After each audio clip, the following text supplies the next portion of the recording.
안녕하세요. 저는 초등학교 5학년, 그리고 3학년 아들, 딸을 하나씩 키우고 있는 40대 엄마입니다.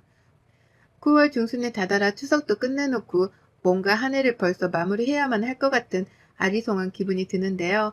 인터넷으로 인사를 드리게 되니 기분이 색다르네요. 저는 현재 집에서 무직, 하지만 무직 중에서는 가장 바쁘고 정신없는 가정주부라는 삶을 살고 있습니다. 남편은 저랑 동갑내기인데요. 혼자 외벌이를 하며 생활비를 보내주고 있어요. 다달이 100만 원 정도를 말이죠. 처음부터 돈 관리는 자기가 하고 싶다며 생활비만 주는 것을 제외하고는 저에게 돈을 맡기지 않는 사람이었습니다. 그리고 전 그런 남편의 의견을 존중했어요. 애초에 결혼을 하면서도 남편이 저보다 경제적으로 훨 독립을 하고 있던 상황이었고 저도 그런 남편을 믿었으니까요. 그렇게 저는 지금까지 다달이 생활비를 받아가면서 주부 생활을 하고 있었습니다. 그리고 아이를 낳게 되며 슬슬 한계에 부딪히게 되었죠. 아이가 하나도 아니고 둘, 그리고 무려 대한민국이라는 이 땅덩어리에 살고 있다 보니 자녀를 키우면서 나가게 되는 돈이 꾸준하게 생겨났습니다. 하다못해 어린이집을 보낼 때에도 무슨 숙제나 준비물이 그리 많은지 사소하게 아이에게 사줘야 하는 것들이 늘어났고요. 아이가 친구를 따라 사고 싶다면서 친구의 장난감을 애처롭게 바라보고 울며 뗐을 때에는 마음이 안쓰러워서라도 참다 하나를 사주게 되곤 했습니다. 좀 더 크고 나서는 어쩔 수 없이 학업에 뒤처지지 말라며 학원을 보내게 되고 또 둘째가 태어나면서 첫째 때 썼던 것들을 반복해서 쓰다 보니 돈 나갈 일이 정말 크더라고요. 아무리 제 것에 드는 돈을 아껴가며 모으려고 해봐도 소용이 없었습니다. 들어오는 돈은 매달 한정이 되어 있는데 나가야 할 돈들은 꾸준하게 커갔으니 중간에서 제 똥줄만 타들어가는 중이었죠. 사실 남편은 처음부터 100만 원을 준 것도 아니었어요. 아이를 낳기 전에는 70만 원으로 두 사람의 생활비를 충당하라며 거대한 임무를 맡기는 듯 쥐어줬었답니다. 그때는 뭣도 모르고 그 돈으로 살 수 있다며 부부의 핸드폰 요금에 공과금, 그리고 식비의 관리세, 이것저것 그 많은 지출을 감당해내려 했어요. 지금 생각해보면 똥줄이 타는 듯한 기분은 그때부터 서서히 느끼기 시작했던 것 같네요.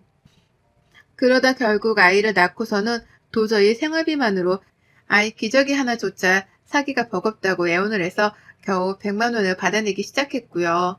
천만다행이었던 것은 남편이 적어도 월급만큼은 큼지막하게 벌어온다는 것이었습니다.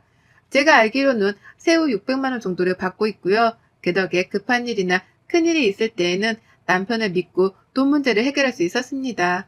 그래봤자 장례식 부조금이라든지 친인척 결혼식 축의금이 대다수였지만요. 나름 여유있게 돈을 벌어오고 있는 사람이었고 저희가 자식이 줄줄이 딸린 집도 아닌 딱 적당한 4인 가정이었는데 남편은 뭐가 그리 불안하고 또 미덥지 못한 건지 돈 100만 원을 제외하고는 저에게 한 푼 주는 것조차 아까워했어요. 아이들이 치킨 먹자고 하는 그 값조차 아까워하는 사람이었으니 쪼잔하다고 보기에도 충분했답니다. 그렇다고 빚이 있는 것도 아닌데 남편은 뭐에 꼭 허덕이는 사람 마냥 꼭 돈을 갚아야 하는 사람 마냥 10,000원 한 장 쓰는 것도 짜증을 내곤 했어요. 곁에서 함께 사는 가족들은 당연하듯이 남편의 눈치를 보고 살 수밖에 없었답니다. 애들은 무슨 죄냐고요. 아직 초등학생밖에 되질 않았는데도 밖에 같이 장을 보러 마트에 가면 몇천 원짜리 하나에도 엄마, 아빠가 이거 싫어하는 것 같아 라고 하면서 사지를 못하게 한답니다. 친구 녀석이 군것질을 하는 것도 그냥 보고만 있다가 저한테 딱 걸려서 제가 마음이 미어지는 바람에 얘를 붙잡고 분식집 안에 들어가 한바탕 분식을 먹인 적도 있었어요. 남편한테 전부 다 말해본 적은 없지만 저 혼자 애들을 생각하면 마음이 아파 돈을 펑펑 쓰고 자책을 했던 적이 한두 번이 아니었답니다. 그리고 이런 문제 덩어리 같은 남편의 모습은 시어머니한테서도 똑같이 보였죠. 네, 바로 저희 남편이 시어머니를 빼다 닮았던 겁니다. 시어머니는요, 남편에게 전략정신을 강요하다 못해 어릴 적부터 아주 주입식으로 집어넣어 교육을 시킨 그 장본인이세요. 시아버지께서 공무원이셨는데 나라 돈으로 받은 월급을 허투루 쓰면 안 된다면서 그 시절부터 미니멀 살림을 하셨다고 하더라고요. 뭐 틀린 말은 아니었죠. 나라 돈으로 받는 월급이니 이왕이면 전략해서 좋은 곳에 필요한 곳에 쓰는 게 잘못된 생각은 아니었으니까요. 하지만 그 정도가 지나친 건 분명했습니다. 제가 시집을 오면서 뵌 어머님의 모습은 아직도 잊혀지지가 않아요. 밥 먹다가 밥풀 조그마한 뭉텅이 하나를 실수로 밥상 위에 떨어뜨렸는데 그걸 가지고 앞에서 얘가 이 아까운 걸 라고 소리를 치면서 바로 집어다가 자기 입으로 집어 넣어버리더라고요. 겨우 밥 하나 가지고 혼이 났던 날이었습니다. 그 후로도 국 먹다 국물 한 방울 흘린 걸로 소리를 질렀고 밥그릇 안에 밥알 하나부터 남겨놓은 걸 가지고도 밥 아까운 줄을 모른다며 한참을 혼내셨어요. 며느리로 이상한 애가 들어왔다고 하시면서 말이죠. 그때부터 지레짐작은 했습니다. 처음엔 먹는 걸로 그냥 굉장히 까탈스러운 분이신 줄 알았는데 이제 보니 전략하는 게 몸에 완전히 배어 작은 낭비에도 민감해하는 것이라는 걸 말이죠. 그걸 알고 나서 보아하니 어머님은 정말 저 같은 평범한 사람이 감당하기에는 힘든 점이 너무 많았네요. 남편도 남편이었지만 그만큼 존재감이 크셨던 어머님도 만만치 않으셨어요. 같은 서울 땅에 살면서 자주 만나며 사는 건 아니었지만 어머님이 저희 애들을 보고 싶다고 자주 찾으셔서 주부인 제가 가끔씩 애들을 데리고 시댁에 가곤 했습니다. 그럴 때마다 전 어머님께 당연하듯이 그 한 주 혹은 몇 주간의 생활비 내역들을 검토받아야 했어요. 못 보고 지낸 사이에 어디다가 큰돈을 썼는지, 그간의 생활비는 어떻게 관리를 하고 쓰며 살았는지에 대해서 자잘한 것까지 다 하나하나 캐물어 보셨기 때문입니다. 얘들은 아빠한테서 돈 때문에 눈치를 보는 것도 모자라 할머니 집에 와서도 할머니한테 혼이 나는 중인 엄마의 모습을 봐야 했고요.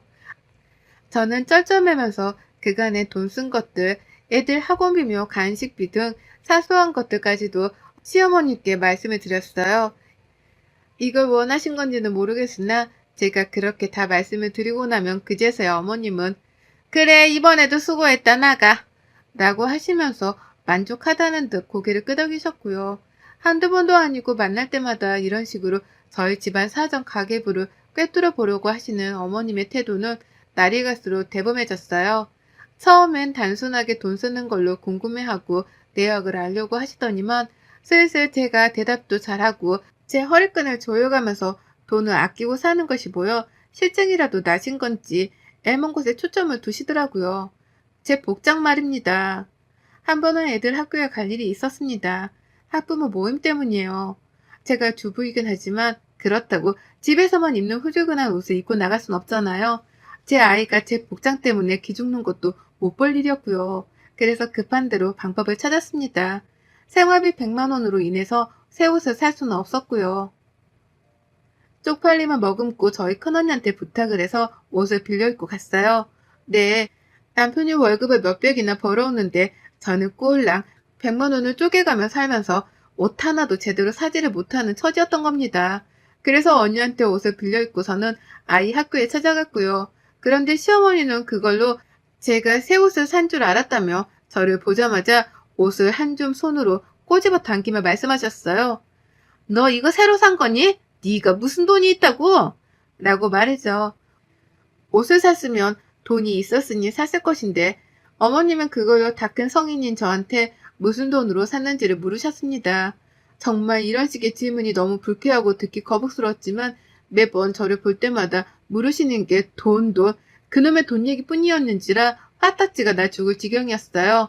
언니 옷 하나 빌려 있는 걸로도 딴지를 거는 분이셨는데 다른 일은 오죽했을까요? 매번 시어머니한테서는 돈 얘기밖에 듣지를 못했고 그 돈 얘기마저도 늘 단속을 하기 위해 건네는 질문이었던지라 취조를 당하는 기분이 드는 건 피할 수 없었답니다. 돈을 적게 주는 남편에게 하소연을 해보며 생활비를 늘려달라고 부탁도 해봤고요. 시어머니 앞에서 애 둘을 키우며 100만 원으로 버티는 건 너무 힘들고 괴로운 일이라며 속마음을 털어놓으려 시동도 걸어봤어요. 새 옷을 산 지도 너무 오래되었고 하다못해 이 어린애들도 밖에 나가면 돈 쓰는 걸로 부모 눈치에 친구 눈치를 본다면서 안타까울 만한 소리도 뱉어내며 동정을 사고자 했습니다. 누구 눈에는 비굴해 보였을지 몰라도 제 입장에서는 독하기만 한 남편과 시어머니를 상대하기 위해서 이 방법이 최선이었어요. 하지만 이렇게 말을 꺼내도 소용없었어요. 아무도 제 말에 귀를 기울이려고 하지를 않았거든요. 돈 100만 원이 모자라다고 투정을 부리는 날에는 더 허리를 졸라서 아껴 쓰라는 대답만이 돌아왔습니다. 새 옷을 사지 못했다고 투정을 하면 밖에 나가 남자라도 만나려 하는 거냐면서 주제와는 상관없는 말로 저를 모욕하려 했어요. 환장을 노릇이었죠. 돈 한 푼, 새우 하나가 주는 행복이라는 개념에 대해서 전혀 알지를 못하는 사람들이었으니 긴 대화가 통할 리가요. 그러다 2주 전 아슬아슬했던 어머님으로부터 자린고비의 끝판왕을 겪어버리고 말았습니다. 그 바람에 일이 사연도 적어보내게 되었고요. 저희 큰언니한테 애 학교 간다고 옷을 빌려 입던 날 이후로 저에 대한 걱정을 많이 하기 시작했어요. 잘 살고 있는 줄 알았는데 옷 한 벌 살 여유도 없는 거냐면서 그때부터 막내 여동생 걱정을 한다고 난리였었죠. 생일 때에는 일부러 현금으로 두둑히 선물을 챙겨주기도 했고 그 밖에 아무 날이 아님에도 불구하고 저를 위한다며 옷 한 벌도 서슴찮게 투척하는 언니였습니다. 제게는 정말 인생의 배우자라는 남편이란 놈보다도 훨 믿음직스럽고 든든한 내 편이었죠. 그리고 저는 그 덕분에 제 옷이 나름 많아졌어요. 언니가 준 현금으로는 당연히 생활비에 보태 쓰느라고 옷을 사지 않았지만 언니가 애초에 옷을 선물로 주면 그 옷을 잘 입고 다녔습니다. 그 덕에 지금은 아이 학교에 갈 정도의 옷은 충분히 있었고요. 그리고 전 이 옷들을 절대로 시댁에 갈 때 입지 않았어요. 시어머니한테서 무슨 낙담을 들을지 뻔히 상상이 되었으니까요. 그런데 어머님이 이 사실을 알아버렸습니다. 제 옷장의 하품으로서 입고 갈 만한 예쁜 옷이 한가득이라는 걸 직접 두 눈으로 목격을 해버리신 겁니다. 저희 집에 왔다가 직접 옷장을 열어보시면서 말이죠. 그 시작은 남편놈의 한마디 때문이었고요. 시어머니가 딱 하나 좋은 점이 있다면 그건 제 아이들을 그나마 예뻐라 하신다는 것이었는데요. 아이들이 또 보고 싶다고 하셔서 마침 주말이기도 했고 억지로 남편이랑 시댁을 찾았었습니다. 추석이라 어차피 다시 봐야 할 때였는데도 불구하고 일단 찾아갔어요. 그러다 대화를 하던 도중 어머님이 제 옷이 해진 것을 발견하셨고 옷을 사주겠다는 소리는커녕 그 와중에 옷꼬라지가 그게 뭐냐는 잔소리를 하시더라고요. 돈 아껴 쓰라고 잔소리는 하시던 분이 말이죠. 근데 그 말에 남편이 뭐라고 대답한 줄 아세요? 엄마, 얘 옷 많아. 옷장이 꽉 찼어. 라고 대답을 한 거예요. 시어머니한테 걱정을 하든 말라고 하면서 혼자 신이 나서 말입니다. 이런 표현은 좀 그렇지만 남편의 그 한마디 때문에 시어머니는 눈깔이 뒤집혀졌답니다. 바로 그 옷들이 다 어디서 난 거냐며 무슨 돈으로 산 거냐며 갖은 잔소리의 질문을 폭탄처럼 던지셨고요. 그리고 바로 다음날 시어머니는 오후 늦지막히 저희 집에 찾아오셨답니다. 그것도 하필 제가 잠시 장을 보러 나간다고 며칠 만에 집을 비운 시간대에 말이죠. 장을 보고 집에 돌아오자마자 저는 놀라 현관에서 움직이지를 못했어요. 도둑이 든 줄 알았거든요. 현관 앞까지 제 양말 하나가 떨어져 놓여있는데 어질러진 옷가지들이 안방으로까지 이어져 있더라고요.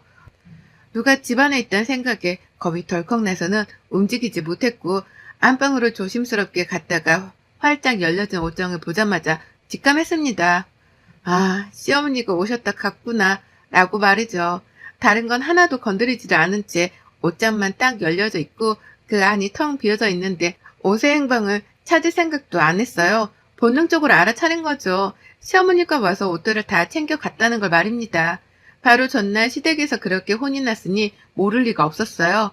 제 옷의 출처에 대해서 미치도록 궁금해하며 화를 내시던 시어머니.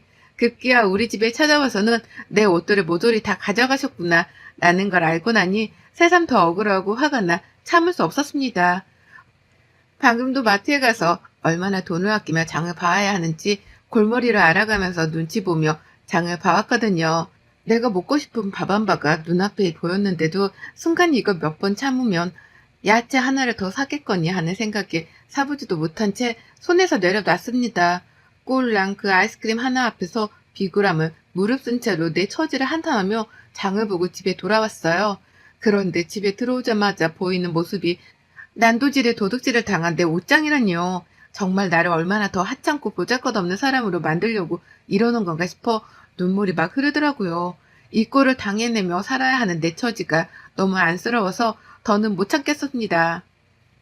그리고 전 평상시 같으면 혼자 이렇게 울고 서러워하다 말았을 텐데요. 장본과 부엌에 내팽개쳐 버리자마자 시댁으로 찾아갔어요.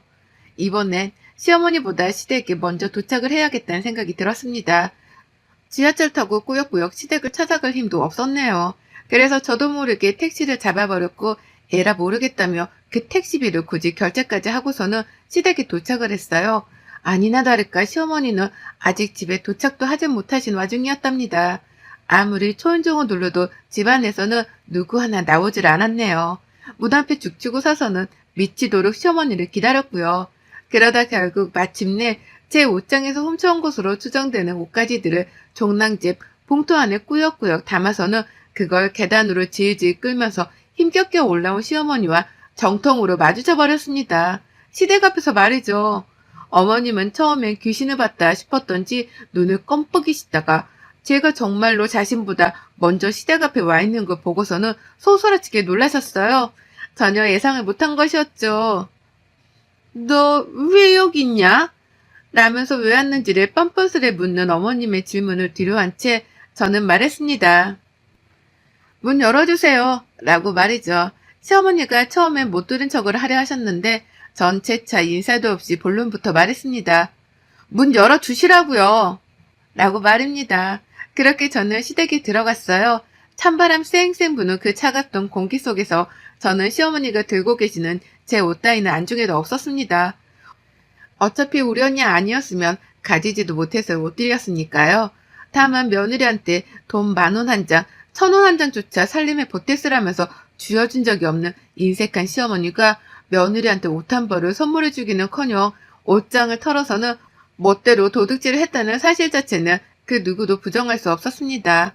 그냥 넘길 수도 없는 일이었고요. 그래서 전 시댁에 들어가자마자 똑같은 범행을 저질렀어요. 안방으로 들어가 시어머니의 옷장을 털어버린 겁니다. 옷걸이를 마구 잡아당기면서 사방팔방으로 옷이 튀는 걸 지켜보며 마구잡이로 옷장 속의 옷들을 끄집어냈어요. 처음엔 화장실이 급해서 문을 열어달라고 한 줄 알았던지 어머님은 저희 집에서 가지고 나온 옷가지들을 숨기려 하며 문을 열어주셨는데요. 제가 급하게 안방으로 들어가자마자 옷들을 끄집어내며 난동을 피우자 어머님도 그제서야 소리를 지르면서 달려와 저를 말리시더라고요. 벼랑간 별 미친년이 다 했다고 하시면서 말입니다. 저는 그제서야 시어머니를 돌아보며 소리를 질러드렸어요. 제 옷장은 왜 털어가셨어요? 어머님이 먼저 시작하셔놓고 왜 저보고는 미친년이래요? 제가 미친년이면 어머님은 더한 또라이세요? 라고요. 그러자 어머님 기가 막혔는지 말을 못하시더라고요. 그도 그럴 것이 본인이 제 옷장을 먼저 털어간 것이 사실이었기에 대꾸를 못한 겁니다. 그저 그 순간의 위기를 모면해야겠다 싶었던지 헛소리를 늘여놓기 시작하셨죠. 아니 내가 가뜩이나 니들 생활비가 쪼달린다고 하길래 도와주려고 그랬지. 이 옷들 다 팔아서 당근마켓에 내다 팔면 돈이 얼마냐. 푼돈이라도 그렇게 만들어서 생활비에 보탰어야지. 내가 그걸 가르쳐 주려고 한 거지. 이따 말하려고 했어. 이건 훔친 게 아니라 내가 잠깐 빌린 거야. 라고 말입니다. 멋대로 주인 허락도 없이 옷을 훔쳐서는 그걸 다 중고마켓에 올려서는 남한테 팔려고 했다는 겁니다. 저한테서 훔쳐가선 남한테 주려고 했으면서 이걸 빌려간 거라고 표현하시더라고요. 절로 기가 막혀 온 숨구멍에서 거친 숨들이 튀어나왔습니다. 이 얼척없는 말을 제가 그냥 듣고만 있을 줄 알았는지 대범하게 옷을 훔쳐올 생각을 한 어머님의 정성에 꼭 보답을 해드려야겠다는 생각도 들었고요. 그래서 전 하던 짓에 멈추지 않았습니다. 시어머니 옷장이요? 원수의 옷장을 털듯이 미친 나부랭이의 빙의에서는 옷가지들을 빼냈어요. 그리고는 시어머니가 하신 것처럼 똑같이 집안에 있던 쓰레기 봉투를 찾아다가 그 안에 담았습니다. 그리고는 어머님이 말리려 하는 건 나부랭이 소리를 내가면서 발악을 하며 제쳤죠. 제가 옷을 집 밖으로까지 끌고 나오자 어머님이 그제서야 뒤에서 제 이름을 부르며 소리치시더라고요. 얘 딱 가져가라고. 내 옷은 돌려줘라. 라고요. 물물교환을 하자고 딜을 시작하신 겁니다. 그제서야 백기를 들고는 저에게 제 옷을 돌려주겠다는 뜻을 보이신 거였죠. 멋대로 훔쳐갈 땐 언제고 이제 와서 멋대로 반품하겠다 말이죠. 전 어떻게 할게요? 사실 다른 방도는 없었습니다. 그렇다고 그냥 순순히 어머님의 뜻을 받을 생각도 없었고요. 그래서 저는 어머님께 알겠다는 말과 함께 제 옷을 건네받았어요. 제 옷이 든 그 쓰레기 봉투 말이죠. 그와 동시에 제가 들고 있던 어머님의 옷가지가 든 쓰레기 봉투들은 그대로 다 시댁 앞에 있는 계단 아래로 뻥 하고 발로 차버렸답니다. 옷가지가 든 봉투는 그대로 계단 아래로 굴러떨어졌고요. 그와 동시에 계단 위는 엄청난 옷가지들로 뒤덮였는데요. 저는 그 옷들을 보란듯이 사뿐히 밟아가면서 제 옷가지만 챙기고선 내려왔답니다. 마치 진달래꽃을 들여밟듯이 시어머니의 옷들을 하나하나 아주 시원한 마음으로다가 짓눌러 밟아가면서 계단을 타고 내려왔어요. 그 길로 다시 택시를 타고 편안하게 집 앞까지 돌아왔고요. 집에 돌아와 옷을 하나하나 다 걸어 넣었는데 시어머니가 과연 자신의 옷들을 도로 다 챙겨서는 옷장 안에 넣었을까 싶더라고요. 아니면 제가 하나하나 다 신발로 밟기까지 했는데 그걸 빨겠다고 세탁기에 넣었을런지도 궁금했고요. 하지만 그날 후 지금껏 2주가 되는 시간 동안 어머님은 전화 한 통, 문자 한 통조차 없으시답니다. 소식이 아주 뚝 끊겼어요. 제가 그 미친 짓을 하며 난동을 부린 것에 상심이 크셨던지 아님 자신의 옷이 며느리한테 짓밟혔다는 것에 자존심이 상한 건지 어머니께서는 무려 2주 동안이나 아무 소식이 없이 저를 내버려 두고 계시답니다. 그 덕에 저는 추석이 되고 나서도 시댁에 찾아가질 않았어요. 어머님을 뵙기가 힘들다는 이유에서 말이죠. 그리고 어머님께서도 추석에 오질 않는 저를 찾는 연락을 웬일로 하질 않으셨고요. 영문도 모르는 남편은 추석에 시댁을 안 간다는 저를 보며 너무하다고 비난을 했지만 마찬가지로 저를 찾지 않는 시어머니의 반응에도 당황을 했는지 추석 내내 혼자 애들 데리고 시댁에 가서는 더 이상 연락을 해오지 않았습니다. 시댁에 들어가기 전까지 얼른 와라 라며 협박을 하더니만 막상 시댁에 들어가선 깜깜 무소식이더니 집에 돌아와서도 시댁 얘기는 일절 꺼내질 않았어요. 그걸 보면 저도 파악을 했죠. 어머님이 며느리 하나 잘못 건드렸다간 미친 벌집을 건드린 마냥 미친 꼴을 당할 수 있다는 걸 이제서야 간파하셨구나라는 걸 말입니다. 그리고 전 덕분에 이번 추석 명절 스트레스 하나 없이 혼자 집에 남아 시간을 보람차게 썼고요. 여태 소식도 없고 저를 자유로이 내버려두는 시어머니 덕분에 사는 스트레스가 한 단계 줄었습니다. 또 그와 동시에 중간에서 눈치 보던 남편이 생활비 30만 원을 더 올려줘서 보란듯이 첫날에 치킨을 시켜 먹었어요. 쥐어준 생활비로는 아끼기만 하며 살기 힘들다고 요즘은 아예 대놓고 돈을 써버리고는 남편에게 후지부를 하라 종용하는 중이랍니다. 이렇게 저는 남편을 향해 4인 가정 씀씀이에 대해 보여주며 현실적인 가르침을 주려고 해요. 더 이상은 저 혼자 길길대며 돈 때문에 기죽고 속쓰리는 짓은 그만하려고 합니다. 그 방아쇠를 시어머니가 당겨주셔서 너무 감사한 마음으로 남편 길들이기를 하는 중이네요. 이제야 하는 게 늦은 감이 없잖아 있지만 더 늦지 않은 게 어디냐고요. 여러분의 생각은 댓글로 남겨주세요. 오늘도 시청해주셔서 정말 감사합니다.